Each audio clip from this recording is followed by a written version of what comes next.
کے بولنے کی منتظر تھی۔ السلام علیکم، حارث کمرے میں داخل ہوتے ہوئے بولا، جبکہ حارث کی آواز سن کر اینی نے جھٹکے سے سر اٹھا کر حارث کی طرف دیکھا۔ چہرے کے نرم تاثرات ایک دم سنجیدگی میں بدلے تھے۔ اس کے ماتھے پر کہیں بل نمن اضافہ ہوا۔ وعلیکم السلام، یہاں کیا کر رہے ہو؟ اینی نے اسلام کے جواب دینا ضروری سمجھا مگر یہاں آنے کی وجہ ضرور پوچھی۔ مجھے آپ سے کچھ ضروری بات کرنی تھی، اگر آپ کو برا نہ لگے تو ہم کچھ دیر بات کر سکتے ہیں۔ حارث اینی کی طرف دیکھتے ہوئے نرم لہجے میں بولا، نہیں، میں آپ سے کوئی بات نہیں کرنا چاہتی، آپ یہاں سے جا سکتے ہیں۔ اینی بغیر لحاظ کی بولی، میں آپ سے بات کیے بغیر نہیں جاؤں گا، آپ کو میری بات سننی پڑے گی۔ حارث قدم اینی کی طرف بڑھاتے ہوئے بولا تو اینی نے سخت نظروں سے حارث کو دیکھا، مگر شاید وہ آج اپنی بات مکمل کر کے ہی جانے والا تھا، ارادہ رکھتا تھا۔ دیکھو حور، مجھ سے غلطی ہوئی، میں تمہارا گنہگار ہوں، کیونکہ میں نے تمہارے دل آزاری کی ہے۔ یہ تو بہت چھوٹا لفظ ہے، شاید میں نے تو تمہارا دل توڑا ہے، میں ہوں نا، میری غلطی معافی کے لائق نہیں، اور میں چاہتا بھی نہیں ہوں کہ تم مجھے معاف کر دو۔ چاہتا ہوں کہ تم مجھے لازمی سزا دو، مگر میں نے جو بے وقوفی کی اس کی سزا گھر والوں کو یا زرحان لالا کو نہ دو، اس میں ان کا کوئی قصور نہیں۔ انہوں نے تو مجھ پر بے اعتباری دکھائی، ان کی صرف یہ غلطی تھی کہ ان کے علاوہ ان کی کوئی غلطی نہیں۔ وہ تمہارے اور ان کا واپس کا معاملہ ہے، تم جیسے چاہو ویسے ہینڈل کر سکتی ہو، مگر میں واقعی اپنی غلطی پر بہت شرمندہ ہوں۔ حویلی میں سے کسی ایک فرد نے بھی ابھی تک مجھے معاف نہیں کیا۔ ان کا کہنا ہے جس دن تم مجھے معاف کر دو گی، اس دن وہ بھی کر دیں گے۔ اگر تمہارے دل میں کوئی بات ہے تو مجھے سزا دو، ماننے کو تیار ہوں، مگر اس طرح اجنبی مت بنو۔ تم نے مجھے بھائی بولا تھا، حارث اینی کی طرف دیکھتے ہوئے بولا، جبکہ اس کے بھائی لفظ پر اینی جھٹکے سے بیٹھ سے اٹھی۔ جسٹ شٹ اپ، اگر دوبارہ اپنے منہ سے یہ بھائی کا لفظ نکالا تو مجھ سے برا کوئی نہیں ہوگا۔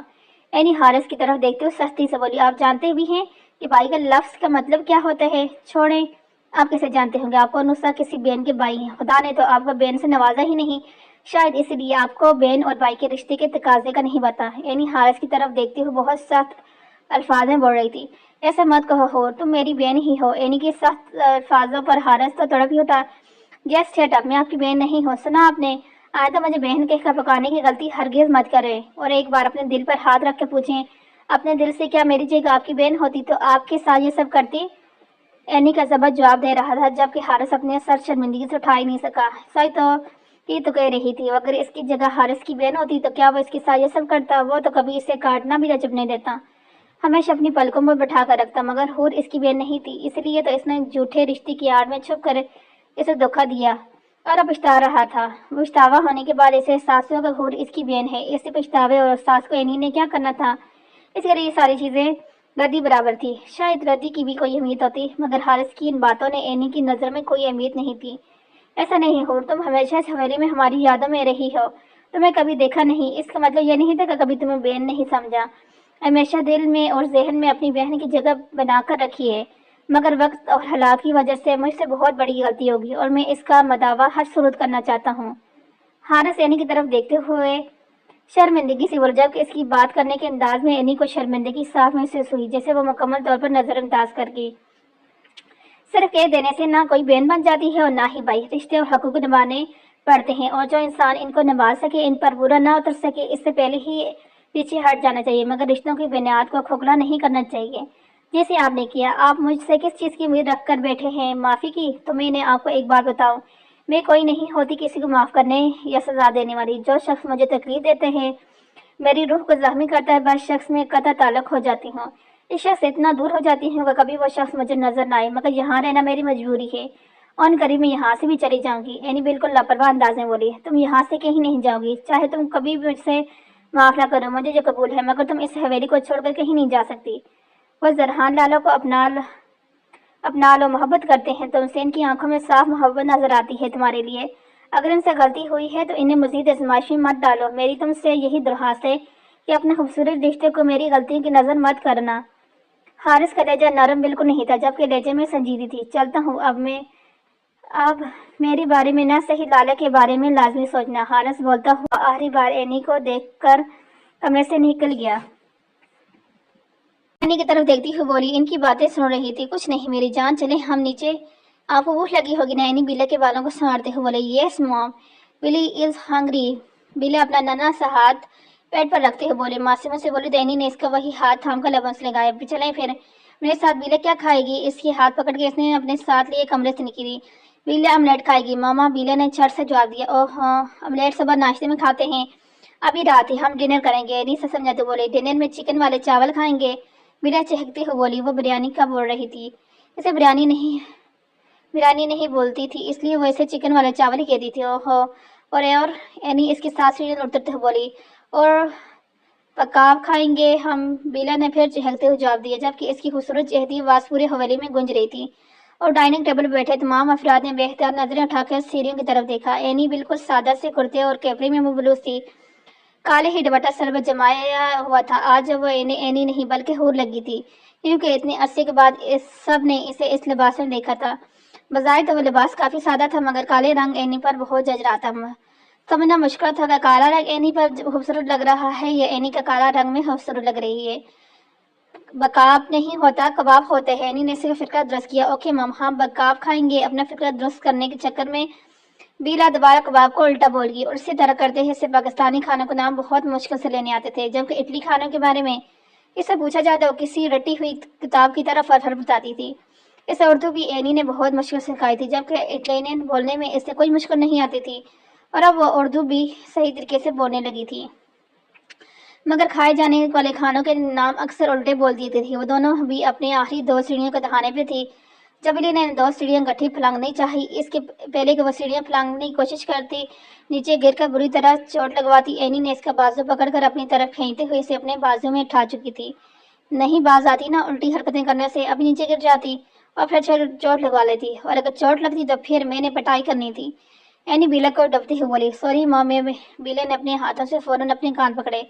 اوہو، ناٹ اگین۔ اینی نے مسکراتے ہوئے اس کے ہاتھ کانوں سے اٹھائے تو بیلے نے اپنے دونوں بازو اینی کی گردن میں سختی سے حائل کرتے ہوئے اس کے گال کو چوما تو اینی مسکرا دی۔ السلام علیکم۔ ڈائننگ ٹیبل کے نزدیک جاتے ہوئے اینی نے سب کو مشترکہ سلام کیا۔ السلام علیکم۔ بیلا نے بھی چہکتے ہوئے سلام لیا تو اس سے مسکراہٹ آ گئی۔ وعلیکم السلام، بیٹھے بیٹا۔ اماں جان بیلا کی طرف دیکھتے ہوئے مسکراتے ہوئے بولی، جبکہ سب نے بیلا کے سلام کا جواب بہت خوش دلی سے دیا تھا۔ اینی نے ایک نظر پورے ڈائننگ ٹیبل پر دہرائی، جہاں کوئی بھی کرسی خالی نہیں تھی سوائے زرحان کے ساتھ والی کرسی کے، جہاں حور بیٹھا کرتی تھی۔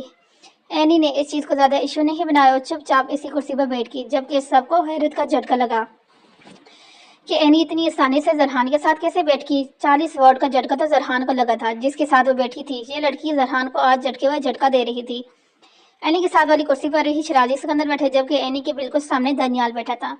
بابا، یہ آپ کی فیملی ہے نا؟ بیلا شرازی سکندر کی طرف دیکھتے بولے، جی بیٹا، یہ میری فیملی ہے، چلے میں آپ کو سب سے ملواتا ہوں۔ شرازی سکندر بیلا کی طرف دیکھتے ہوئے بولے تو اینی نے نرمی سے بیلا کو زمین پر اتارا تو وہ جا کر شرازی سکندر کی گود میں بیٹھ گئی۔ یہ اماں ہے، یعنی میری ماں، اور آپ کی یہ بڑی اماں ہے، یعنی گرینڈ مادر۔ شرازی سکندر بڑی اماں کی طرف دیکھتے ہوئے بولے، یہ بڑے دادا ہیں اور یہ چھوٹے دادا ہیں، یعنی میرے بڑے بھائی، اور یہ ان کی وائف ہے، اور ان کی دادی جان اور چھوٹی دادی۔ شرازی سکندر نے بیلا کو شنواز سکندر اور سریف سکندر سے متعارف کروایا۔ یہ دونوں آپ کی آنی ہو، یہ دونوں ماموں شرازی سکندر ارحم اور حارث لائبہ اور فاریہ کی طرف اشارہ کرتے ہوئے بولے، ایلے کیسی ہے لٹل گرل؟ ارحم بیلا کی طرف دیکھتے ہوئے بولا تو اس نے مسکراتے ہوئے اپنا ہاتھ ہلایا جیسے اس نے ہائی کر رہی ہو۔ الحمدللہ ماموں، آپ کیسے ہیں؟ بیلا مسکراتے ہوئے بولی، جبکہ اس کے الحمدللہ کہنے پر ارحم بے تحاشا خوش ہوا۔ وہ چھوٹی سی بچی کیسے جانتی تھی کہ اپنی خیریت الحمدللہ میں بتاتے ہیں؟ یقیناً یہ اینی کی تربیت ہے۔ یہ دونوں آپ کے دانیال کے موم ڈیڈ ہیں۔ شرازی سکندر سائمہ بیگ اور حیدر صاحب کی طرف اشارہ کرتے ہوئے بولے، مجھے پتہ ہے بابا، یہ کون ہے؟ یہ بھی ماموں ہیں۔ بیلا زرحان کی طرف اشارہ کرتے ہوئے بولے، جبکہ بیلے کے ماموں بولنے پر زرحان نے جھٹکے سے سر اٹھا کر بیلا کی طرف دیکھا اور سب کا کہہ بے اختیار تھا، خدا کا خوف کرو لڑکی، یہ تمہاری ماں کا سہاگ ہے جسے تم ماموں بول رہی ہو۔ دانیال بیلا کی طرف دیکھتے ہوئے ہنستے ہوئے بولا، جبکہ سہاگ لفظ پر اینی نے دانیال کو گھورا تھا۔ یہ سہاگ کیا ہوتا ہے؟ بیلا دانیال کی طرف دیکھتے ہوئے بولی، یعنی آپ کی موم کے ہسبینڈ ماموں تو بالکل نہیں نا؟ دانیال بولا، وہ پھر سے ہنس دیا، موم کے ہسبینڈ کو کیا کہتے ہیں؟ بیلا نے دوبارہ سوال کیا۔ بیلا چلو آؤ کھانا کھاؤ۔ اس سے پہلے کہ وہاں پر کوئی اور بیلا کو جواب دیتا، اینی نے کسی کے بولنا موقع نہیں دیا اور بیلا کو پکڑ کر اپنی گود میں اٹھایا، جبکہ اینی کی بات بولی کی بات سمجھنے سے سب قاصر تھے سوائے دانیال، شرازی سکندر اور سائمہ کے، کیونکہ اس نے اٹلی میں زبان بولی تھی، مگر یہ ضروری سمجھ گئے تھے کہ اینی مزید اس بارے میں کوئی بات نہیں کرنا چاہتی تھی، اس لیے اس نے اس بات کو بیچ میں ہی ٹوک دیا۔ بیلا چکن والے چاول کھاؤ گی نا؟ دانیال بیلا کی طرف دیکھتے ہوئے بولا، جبکہ آنکھوں میں شرارت تھی۔ پتہ نہیں اس بندے میں کون سا کیڑا ہے جو اسے ٹکنے نہیں دیتا۔ دانیال کی بات سن کر بیلا نے زور و شور سے ہاں میں سر ہلایا جب کر اینی بیلا کے گلے میں رومال ڈال رہی تھی کیونکہ وہ کھانا کھاتے ہوئے اکثر اپنے کپڑے گندے کر لیتی تھی۔ اچھا چکن کا کون سا پیس کھانا پسند کرو گی بیلا؟ ویسے تو چکن کے بہت سارے پیس ہوتے ہیں، اب آپ بتاؤ کون سا پیس کھاؤ گی؟ نرم گرم غصے والا، ڈاؤن اور ٹھنڈا، موٹا تازہ کے کمزور؟ دانیال بغیر سانس لیے اپنی بےتکی بات تفصیل سے بولا۔ ساتھ بیٹھی سائمہ بیگم نے دانیال کے سر پر ایک چیٹ لگائی کیونکہ اب وہ بیلا کو تنگ کرنے والا تھا۔ گدھے کہیں گے، چپ کر کے کھانا کھاؤ، سائمہ بیگم سے گھورتے ہوئے بولی۔ اور یہاں سے آگے کیا ہوگا یہ دیکھیں گے ہم اپنی نیکسٹ ایپیسوڈ کے اندر، تب تک کے لیے اللہ حافظ۔